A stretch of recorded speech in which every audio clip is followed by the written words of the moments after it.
ರೇಣುಕಾಸ್ವಾಮಿ ಚಿತ್ರದುರ್ಗದವನು, ಆತನ ಕೊಲೆ ಆಗಿರೋದು ಬೆಂಗಳೂರಿನ RR ನಗರದ ಶೆಡ್ ಒಂದರಲ್ಲಿ.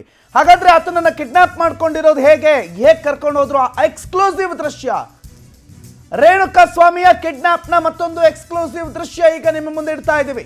ಚಿತ್ರದುರ್ಗದಿಂದ ರೇಣುಕಾಸ್ವಾಮಿಯನ್ನ ಡಿ ಗ್ಯಾಂಗ್ ಸದಸ್ಯರು ಅಪಹರಿಸಿದ್ರು. ಪೆಟ್ರೋಲ್ ಬಂಕ್ ಬಳಿ ಆರೋಪಿ ಜಗ್ಗ ಓಡಾಡ್ತಿರುವ ದೃಶ್ಯ ಲಭ್ಯ ಆಗಿದೆ.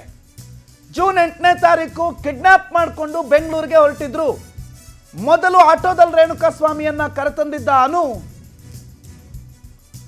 ರೇಣುಕಾಸ್ವಾಮಿ ಕಿಡ್ನಾಪ್ ಪ್ರಕರಣದಲ್ಲಿ ಜಗ್ಗ, ರಾಘು, ರವಿ ಮತ್ತು ಅನು 4 ಜನರ ಹೆಸರು ಕೇಳಿ ಬರ್ತಾ ಇದೆ.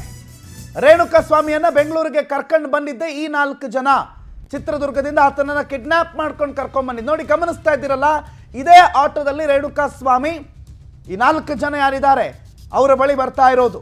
ಈ ಆಟೋದ ಮುಖಾಂತರವೇ ರೇಣುಕಾಸ್ವಾಮಿಯನ್ನ ಮೊದಲಿಗೆ ಚಿತ್ರದುರ್ಗದ ಹೊರವಲಯಕ್ಕೆ ಬಿಡೋದಕ್ಕೆ ಹೇಳಲಾಗಿತ್ತು. ಅದಾದ್ಮೇಲೆ ಅಲ್ಲಿಂದ ಸ್ಕಾರ್ಪಿಯೋ ಕಾರ್ ಮುಖಾಂತರ ಆತನನ್ನ ಬೆಂಗಳೂರಿಗೆ ಕರ್ಕೊಂಡು ಬರಲಾಗಿತ್ತು. ಒಂದು ಆಟೋ ದೃಶ್ಯ, ಕೊನೆಯ ಬಾರಿ ರೇಣುಕಾಸ್ವಾಮಿ ಚಿತ್ರದುರ್ಗದಲ್ಲಿ ಸೆರೆಯಾಗಿರುವ CCTV ಇದು. ಇನ್ನೊಂದು ಕಡೆ ಪೆಟ್ರೋಲ್ ಬಂಕ್ ಬಳಿ ಜಗ್ಗ ಓಡಾಡ್ತಾ ಇರುವಂತ ದೃಶ್ಯ ಕೂಡ CCTVಯಲ್ಲಿ ಲಭ್ಯ ಆಗಿದೆ.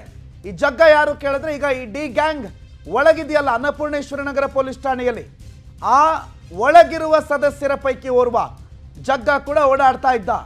ಈ ಜಗ್ಗ, ಅನು, ರವಿ, ರಾಘು ಈ 4 ಜನ ಚಿತ್ರದುರ್ಗದಿಂದ ರೇಣುಕಾಸ್ವಾಮಿಯನ್ನ ಕಿಡ್ನಾಪ್ ಮಾಡ್ಕೊಂಡು ಬೆಂಗಳೂರಿಗೆ ಕರ್ಕೊಂಡು ಬಂದಿದ್ರು.